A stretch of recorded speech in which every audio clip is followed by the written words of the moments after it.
अच्छा, इस तरह के मैंने देखा है कि बहुत से लोग जो है ना वो दो बड़े इम्पॉर्टेंट ब्रेन केमिकल्स होते हैं जिसे हम डोपामीन कहते हैं और सेरोटोनिन कहते हैं, ये लोग आपस में बड़ा कंफ्यूज कर रहे होते हैं। तो या अक्सर मैंने लेक्चर में देखा है तो लोग ऐसे ही जी बहुत से ब्रेन केमिकल जो है ना वो आगे पीछे हो जाते हैं। तो मैंने समझा कि इसके ऊपर मैं ना एक वीडियो बनाता हूँ कि like what is the difference between dopamine and serotonin.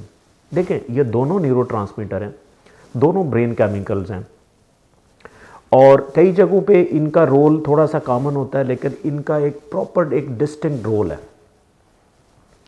देखिए, मैं सबसे पहले आपको डोपामीन की बात करता हूँ। डोपामीन बेसिकली एक प्लायर न्यूरोट्रांसमीटर है, यानी कि प्लायर और हैप्पीनेस में फ़र्क है। जबकि जो हैप्पीनेस के लिए हार्मोन है वो सेरोटोनिन है, वो न्यूरोट्रांसमीटर हैप्पीनेस के लिए जो है वो सेरोटोनिन है।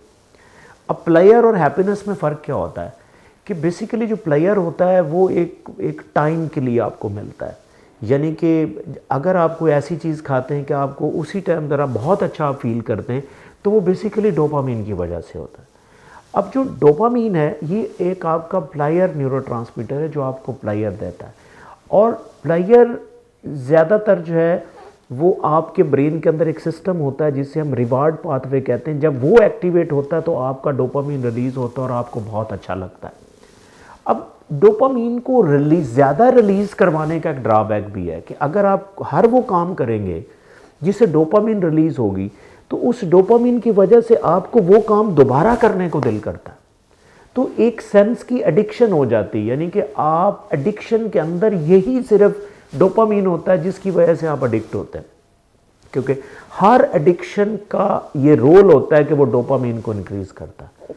तो एडिक्शन का तल्लक जो है वो डोपामीन के साथ, इसीलिए आपको थोड़ी देर के लिए बहुत अच्छा लगता है और आप बड़ा फोकस्ड फील करते हैं और आप बड़ी एनर्जी फील करते हैं, तो ये सारा डोपामीन की वजह से होता है। लेकिन दूसरी जगह पे अगर आप सेरोटोनिन को देखें, सेरोटोनिन बेसिकली एक हैप्पीनेस हार्मोन है जो एक आपको कांस्टेंट फीलिंग देता है हैप्पीनेस की। यानी कि ये हैप्पीनेस आपको पता है ये टाइम स्पेसिफिक नहीं है। अगर आपका सेरोटोनिन एक बैलेंस फॉर्म है तो all the time you are with a very balance mood, आप एक बैलेंस मूड में होते हैं, आप ना एंग्जाइटी में होते हैं ना आप डिप्रेशन में होते हैं। तो अगर सेरोटोनिन का लेवल बैलेंस में है तो आप बड़ा अच्छा फील करते हैं। तो इसी तरह जो सेरोटोनिन है, ज़्यादातर सेरोटोनिन जो है जब वो प्रोड्यूस होता है वो गट से प्रोड्यूस होता है। यानी कि ये बड़ी इंटरेस्टिंग इन्फॉर्मेशन मैं आपको दे रहा हूँ कि आपका तकरीबन 90% जो सेरोटोनिन है वो ब्रेन से प्रोड्यूस नहीं होता, वो स्टोमक से प्रोड्यूस होता है। सर्टन किस्म के सेल्स होते हैं आपके गट के अंदर जिसे हम एंटेरोक्रोमाफिन सेल्स भी कहते हैं, तो उसके अंदर से जो है वो सेरोटोनिन प्रोड्यूस होता है।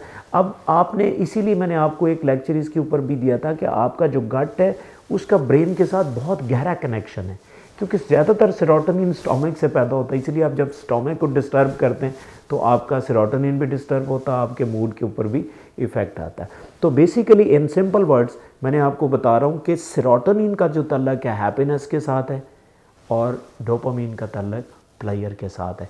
तो अब आपने देखें दोनों ही इम्पॉर्टेंट है, लेकिन अगर आप डोपामीन को एक ज़्यादा लेवल से ज़्यादा करेंगे तो ये आपके लिए डेंजरस हो सकता है कि वो आपको एडिक्शन की तरफ लेके आ सकता है या आपके अंदर साइकोटिक फीचर भी लेके आता है। यानी कि जब आप देखें, जब आपका डोपामीन बहुत ज़्यादा होता है तो आपको स्किज़ोफ्रेनिया की तरफ, स्किज़ोफ्रेनिक सिम्टम्स आपको आती हैं, हेलुसिनेशंस हैं, डिल्यूजन्स हैं, ठीक है, तो वो आप एक्सपीरियंस करते हैं।